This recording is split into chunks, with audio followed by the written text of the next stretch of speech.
Okay, good morning and good afternoon. This is Sean with RSA Solutions, and I'm proud to assist with today's webcast session featuring Production Coach. So thank you so much for attending. I hope and trust that this will be a great experience for you. Today's a kind of a fun webcast for me in the fact that I'm not actually doing a big software presentation, but instead I'm going to have the pleasure of getting to interview of existing production coach customers so that they can share with you what they were experiencing in their factories before they decided to implement Production Coach, what the experience was like during the processes, and some great information about what's happened in their transformation story. And so many call that the hero's journey, and I believe that if I were a company considering manufacturing execution, it might be really helpful to hear from others what their experience was like. And so I look forward to that. Just a little bit about the format today. I am going to begin with a basic understanding of what happens when you use Production Coach and utilize your existing barcode. And what can you do as a result of that? And then I will introduce our first customer guest, and we'll conduct that interview and then move on to next. Here we're going to talk about intelligent data management. So this is an example, not that your part barcodes look like this, but this is a fairly common format for part labels. Here you'll see that there is a unique ID, and if you're not familiar really with what barcode is, think of it as just a font. So what we really have is an asterisk or a return function that it then includes 4 zeros, 12561, and another carriage return. Why do we do that in barcode format? That is so that you don't have to select into a box in order to be able to scan a barcode, or into a data field. This is letting a system know, hey, here's coming a barcode. Then they give the unique ID for it and then return to know that that completes it. So makes it really simple and super easy to use. Once in a while, we have to help customers with formatting barcode, but it's not a big deal. The rest of the part label can contain just basic information for what you might want included, as it could be a traveler of information. But what I'd like to introduce you to is various part label scan functions. And notice here I'm talking about parts at this point. We'll get into talking about products and kits and stuff in a little bit. But you could scan a barcode, see its size, material information. You could scan a barcode, view machining details.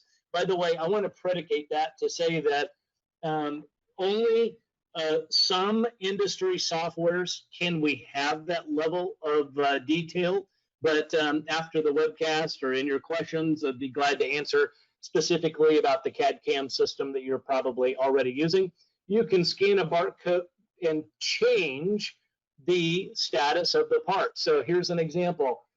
Maybe I scan a part barcode after edge banding, for example, and now the status is complete at panel processing, or whatever names and statuses that you want to be able to use for your installation. You can scan a part barcode and generate a damaged part or a missing part alert.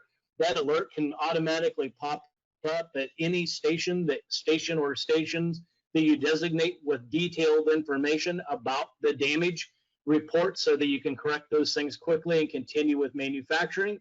You can scan a part barcode and see the product related information. So I might want to know what are the other associated parts to this product, or even the details of that product, including 3D for some of the standard CAD/CAM imports that we have. So really powerful. You can scan a part barcode and generate a product label. So for example, maybe we have completed our panel processing and we're ready to move on to building the product. So at assembly, I could just scan any one of the part barcodes, and now it would generate the 3D assembly instructions for me. I could scan a part barcode and include a part in a kit, and also then generate a label. Let's give an example. Some of my customers don't assemble adjustable shelves, and so they will go through panel processing, but at last operation, those parts are scanned onto, for example, a pallet or a crate or whatever it is. And when we're done scanning those items in, production coach is, of course, going to show you if you've got everything that you needed, then it could generate also a separate label for that pallet or kit. And so, of course, then by scanning that, we could do other kinds of functions we'll cover in a moment. You can also scan a part barcode and sort by cabinet. So as a little example, let's say that we were running a batch, and I'm just using the term cabinets because it's common for people to understand what I'm referring to. But let's say that we're running a batch of 35 cabinets, and there were 10 parts per cabinet roughly. So we had 350 parts flowing through panel processing, CNC routers and panel saws and edge banders, horizontal boring, maybe vertical machining, all those kind of things. And that's a lot of parts to be handling and managing. So you could just simply scan any of those barcodes, and Production Coach would organize all of them by cabinet automatically for you. Super simple. You could scan a part barcode and group by a part type, by material, or even by a work order. If you don't mind, we'll take just a second, say by a part type. Yeah, well, maybe I have special routings that I want to do that I treat ends different than horizontals or whatever kind of stuff. And so it could be by type, or it could be by material. Maybe I want to be able to group coming off of the panel saw by the edge band material so that next operation receives their parts organized in the most efficient way. Or maybe by work order. Some of our customers will batch in CAD-CAM a multiple work label. So we use product labels, for example, at assembly. So yes, we had part labels for everything, but now we can generate a label for that product, or in some cases, our customers sometimes will even palletize the products themselves, and then, of course, we would generate a kit label for that as well. So here's a couple of examples of various uses of kit labels. In the first example on the left, in grouping management, that could be an example of a kit of adjustable shelves. And on the right would be an example of a kit label of products that have been scanned, for example, onto a pallet, wrapped, and then we generate a kit label for those. So let's think of that as grouping management. So product and kit function. So you can scan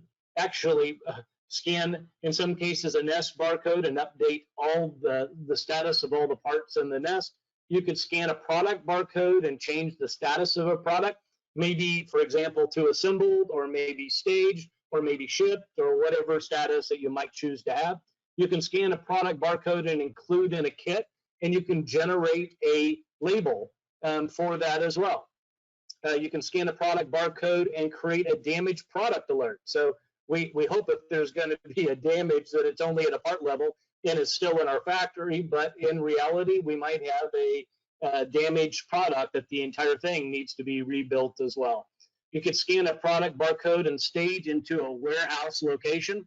For many of our customers, they don't get the luxury of going directly from assembly onto the truck, so it makes it really nice to be able to organize all of the items that are going to be shipped into specific locations.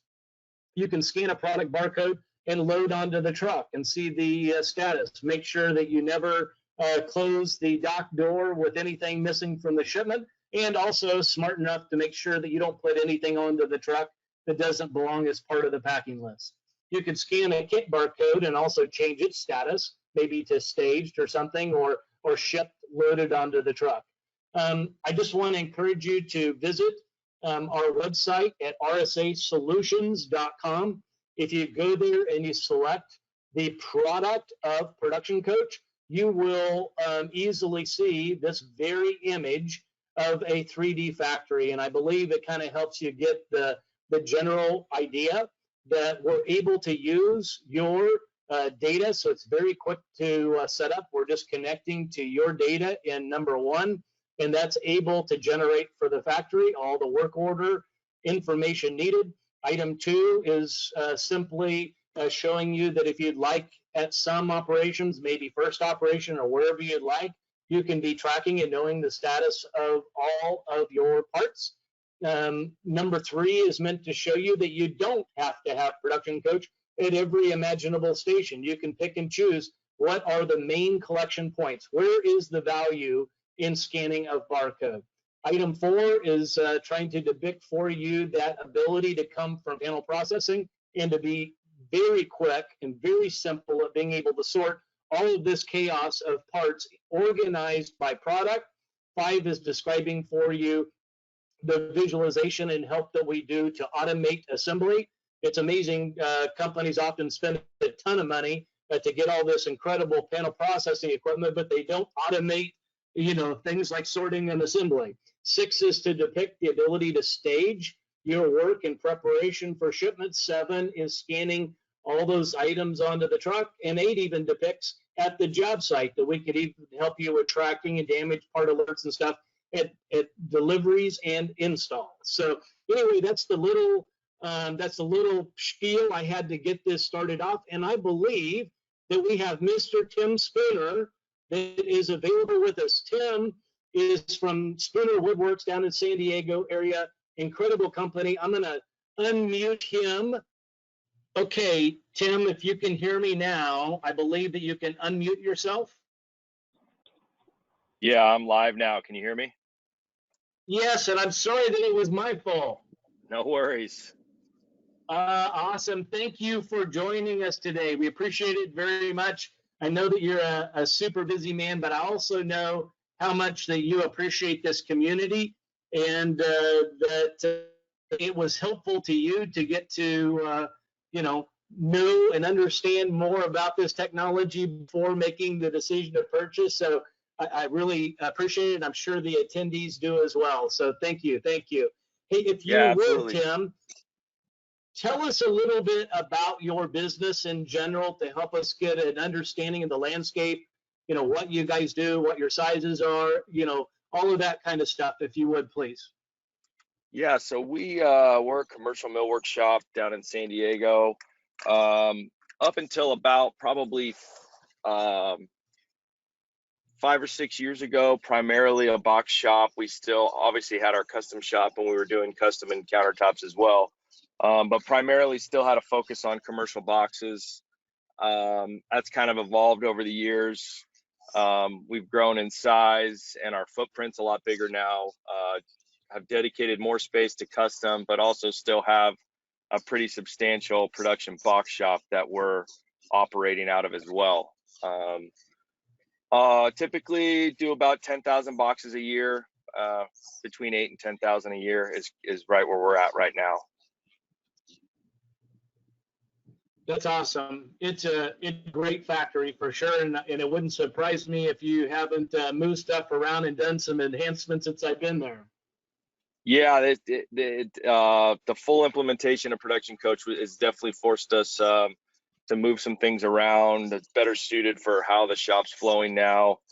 We were on a purely conveyor system before, floor conveyors, not utilizing many carts. We still use the conveyors for the most part, just because we do large. Most of our box jobs are large run jobs, so we're dealing with lots of parts, but it's gotten broken up a lot more. We've moved some machinery around. We've added some new machinery. So yeah, it's an ever evolving process for sure. I like it. I like it. So if you don't mind, help everybody understand, like what went through your thought processes to give Production Coach a look and then decide to, make the purchase. And also, if you don't mind, help us get a little better understanding of what the implementation processes work is like the reason that I asked that part of it is I think that people are often scared about software implementations. You know, if we're trying to implement an engineering solution, it could take us months or years and turnover and training and setup and or an ERP system. Would you explain, what went in your mind to make the decision to go forward and what the implementation process was like? Yeah, for sure. I think our decision process was twofold. The first part is we've always been looking for something to standardize the way that our process went on the box side. Our process, we have very process oriented company, and we're very strong on the box side. But in regards to how paperwork was moving through the shop, how to track jobs through the shop, that was kind of always where we fell behind a little bit in regards to getting information to our project managers. The biggest thing we wanted to try to find was a way, since we were doing so many different jobs each year, dealing with 5 or 6 different project managers just internally, was to find a way to better communicate and better show where our projects were at, how close they were to being complete, without our guys having to go down in the shop, find our foreman, walk over to the shop, walk on the conveyors, see if they can find their parts. How close are we getting to edge banding? How close are we going to get to assembly? When I get to assembly, how many boxes are done? Can I deliver this room today? Can I deliver that room today? So I think that was the first part, is just really trying to find a way to give better communication and better access to all our people when it comes to the production side. And obviously that does that with production coach. The second part of it has to do with once the cabinets were actually done and getting ready to be staged and taken out to the field.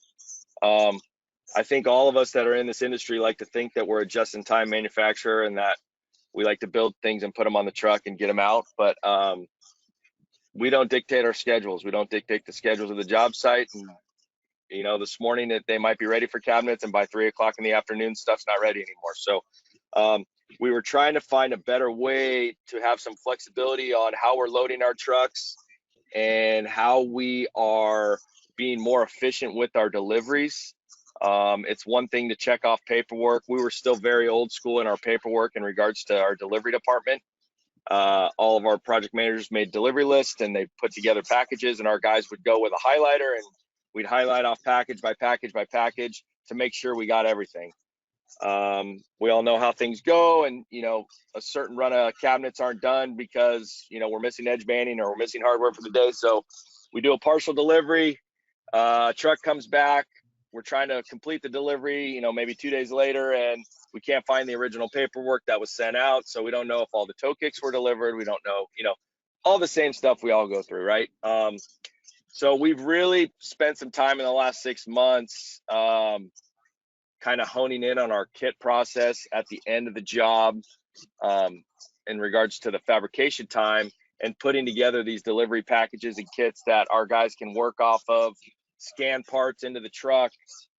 We put these little monitors over each of our bays.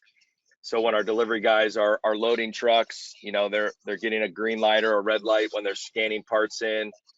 We've started making labels for all our boxes of miscellaneous hardware that needs to go out to the shop, to the point now where when stuff comes in, when hardware or say Z-clips or specialty hardware that's going straight out to the field, our shipping and handling guy is now basically making a production coach label as soon as it comes in.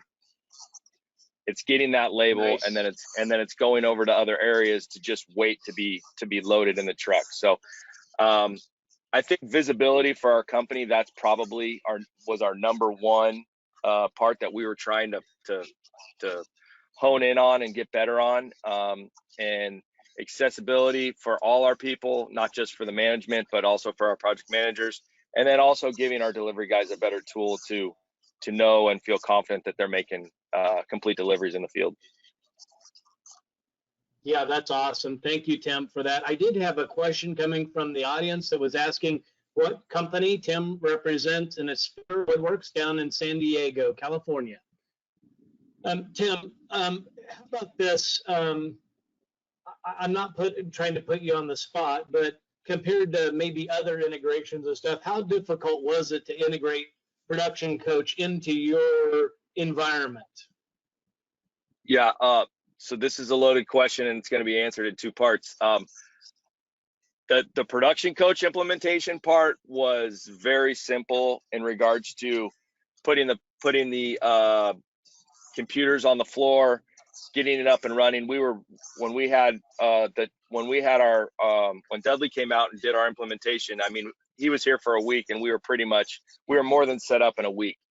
The back end of that and the first part, which is the loaded question part, is we had major infrastructure issues on our shop in regards to our IT and how our computers were communicating on our shop floor, which had nothing to do with the production coach, but it exposed a lot of stuff that we thought we were already set up for. Just a little history. We've been in this building now for like 6 years, and we really haven't used the shop floor from an IT standpoint in regards to communicating other than machine to machine and machine into our main engineering office. So we ran into some major issues with that. But once that was figured out, everything went in pretty quickly. Yeah, that's awesome. Thank you. Just so that you guys know, I don't interview people in advance. I'm not asking them to give canned answers or anything else. You know, the intent of this is for you to get to hear from real life customers and you know what their real world experiences are. Not that everybody's experience will be the same. You know, there's all kinds of environmental situations that occur, personnel and all those kind of things. But I suspect it's really helpful. So thank you for that, Tim. Final takeaway. So if you had any advice, you know, somebody calls you up on the phone and says, hey, Tim, I know you guys put in a production coach, you know, should I, blah, blah, blah. Do you have any words of wisdom for people who might be attending this webcast today and considering implementing production coach? I think the biggest thing, looking back at it, I involved probably 2 individuals on my shop floor that are, you know, one's my foreman and one's my production foreman, that were involved in pretty much every meeting from day one, from the decision making process to how the shop layout was going to work, and so forth. I think if I was to do it again, I probably would have made that group even bigger. Really identifying your key people on the floor that are going to be working with this every day, I think is huge. Not to say we didn't have buy-in by our employees, but you know, we have very low turnover in our company. We've had guys that have been working for us for over 30 years, and it's not a shock to the system in regards to changing what we're building, but it's definitely a new way of doing it. And I think it caught some guys off by surprise just of how we were going to do things. So I think from an implementation standpoint, I think those discussions could have happened earlier on our part, because, you know, fast forward now to where we're at now, I don't think anyone that deals with it on a day-to-day basis, and that would be my machine operators, our edge bander guys, our lead assemblers, you know, those guys, I don't think they have any interest in going backwards. But getting your key people involved in the discussion early, I think is huge, because those are ultimately the guys that you have to not only sell them on it, but also get them to buy into the whole process of really utilizing the system, because it really is, it's one of those things, and it's with every software, but it's really only as good as the information that's going into it and how much you use it. But that's the beauty of Production Coach too, is it is very simple.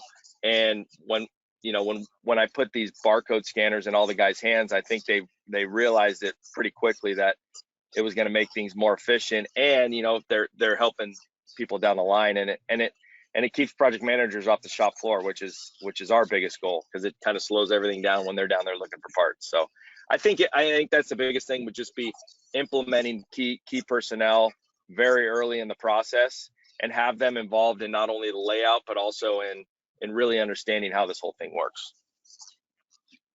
Oh, wonderful. One last quick question. I know you got to go, Tim. Thank you so much for giving your time today. Yeah, absolutely, no problem. This is kind of just loaded, thrown out there. If you were going to make a guess or an educated guess, or maybe you've got statistical data, what would you say the return on investment for production coach is? You know, in the world of software, I think production coach is very, very reasonable from an implementation cost. It's hard to say for us because we're coming out of this COVID year. Our box shop really slowed down over the last probably 6 to 8 months. So we're really starting to pick back up now. But from a cost standpoint, it's not even really for us. It wasn't even looking at the final price tag. It wasn't even really a determination on cost. It was more just are we prepared to dive into a culture change on the shop floor. I think that was the biggest thing for us. But now that we're ramping back up, and we did have time over the last 9 to 12 months to really, we had not as much production on the shop floor, so it gave us a little bit of time, looking back at it, to really move some stuff around. We got a new case clamp. We moved around our assembly line. So that kind of gave us the opportunity to kind of fine tune it even more. But return on investment, I mean, it's very, very quick for us, and the amount of boxes we're doing. That's awesome, Tim. Thank you so much. I know you had to break out of a meeting to do this today, and I'll let you go. But I just want to thank you so much for doing this, and also being a great customer. And so I will move on to next, unless you've got anything final you'd like to say. No, that's it. I appreciate it. Thank you, Sean. You bet, of course. Mr. Kit Swenson, can you hear me? Okay. Is that I'm here. Can you hear me? Oh, yes, very good. Are you able to hear me, sir? Yes, I can.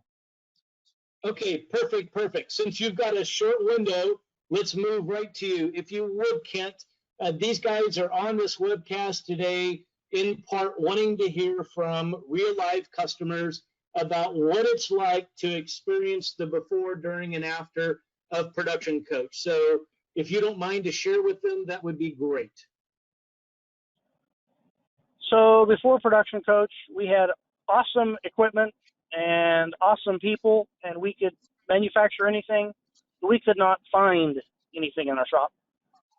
It was total chaos, disorganization, parts everywhere, didn't know what needed to be remade, what was where. Production Coach enables us to be able to track all of the parts for all of the products, to be able to see in real time where everything's at, what's missing, what's damaged, what the status of remake things is. Also tremendously enables us to do a much better job and be more efficient at sorting and organizing parts prior to assembly, so that we have all of the parts for a work order for a cabinet before we ever begin it, so that we don't get halfway through and only to discover, shoot, I'm missing one of the parts, and now I can't complete this product, and now I've wasted the time, and I got to find some place to put it all and start on another one. Next thing I know, the guys that are down line from me, they're starving for work because I wasted 5 or 10 minutes of my time doing something that generated nothing for them. So those things all completely went away when we brought Production Coach online. It just makes everything simpler and smoother, and gives us the visibility of where things are in production and what's happening, without wandering around the shop looking for stuff. That's the big thing for us. That's awesome, Kent. I appreciate that very much. If you don't mind, like, I don't know what's in everybody's brain as to what they're thinking, but we've done this a number of times. I know that people care about a number of things. Obviously, you're talking about how it can help with communication and organization and visibility. What was the implementation process like for you? For us, it took 2 days total. We had the actual computer stations set up where they needed to be before the implementation technician showed up. He loaded the software. He made the connections to our database and our engineering software, and within a half a day, we were actually using it. And it took then about a day and a half for us to learn how to use it at all the different stations, all the different functions, and to make adjustments, because we would say, well, we need to be able to do this. So then we would make an adjustment to that station, and we'd get it to work exactly the way we wanted. And we'd go to the next station, and we would test. And so within 2 days, we were up and running, and everything was smooth. I can tell you that anybody that's dealt with software knows that it's a pain in the neck, and it's a frustration because it's always something wrong, and everybody points the finger at everybody else. Production Coach has been the exception to that rule. It just works, and it works all the time, and it's awesome. Our employees on the shop floor, they're always hesitant and reluctant to try new things, and they're bad-mouthing it before you even start it, and this will never work. And Production Coach was no different. Once it was up and running, I heard from 2 of my old-time people within 2 weeks after we had installed it. They said, if we have to go back to operating the way that we did prior to Production Coach, I'm quitting and I'm going to go flip hamburgers, because this makes my life so much better. Wow, that's awesome. Thank you. Kent, I know it's always hard to figure out numbers, but if there was ever a guy that I knew that crunched through every imaginable number, that would be you. If you were going to try to help those on the webcast today understand what's the return on investment like, what would you say to them? I honestly don't know. I'm not smart enough to figure those kinds of things out. I'm a very simple man. All I know is that what used to take us a couple of people 2 hours to sort parts before we could assemble a work order, now I can take someone who has no experience at all, and they can sort those parts in 15 minutes, and now we're on to productivity. We were able to produce 2 to 3 times the amount of volume through our assembly department using the exact same equipment, the exact same staff, the exact same square footage, just because everything now flows consistently and constantly and continuous flow instead of the herky-jerky back and forth looking for parts. The change is enormous. I can't tell you what the number of weeks or days or months to return the investment is. I just know it's a night and day difference. Oh, wonderful! Wonderful. I'm sorry that I'm not smarter. No. I know that you are. And to tell you the truth, I don't interview people before, a thing like this. I don't want canned answers, and so I'm happy with what it is. Last one, and I'll let you go. I know you're cruising down the road and you had to pull over just for this, and I appreciate that so much. If you had any advice for the people who have came to this webcast that are thinking maybe could I thing related to Production Coach, what would be the number one advice that you would give them? Quit dillying around and sitting on the fence and get after it, because once you do, you're going to be like, why in the world did I wait so long? My life is so much better now. You'll wish you had not been waiting so long. That's all I can tell you. Man, I couldn't ask for better than that. Kent, thank you so much. I really, really do appreciate it. I know that those attending the webcast, I just wanted to make sure that I heard one thing that you said accurately. The sound is pretty good, but did you say that the productivity or the throughput of your assembly department was 2 to 3x? Yes, that is correct. Wow. Awesome. Kent, thank you very much. We really, really appreciate it. Again, this is Sean with RSA signing off today. I want to thank you, and I really appreciate it. You blessed me by attending today, and I hope it was a great value to you. Take care, and God bless.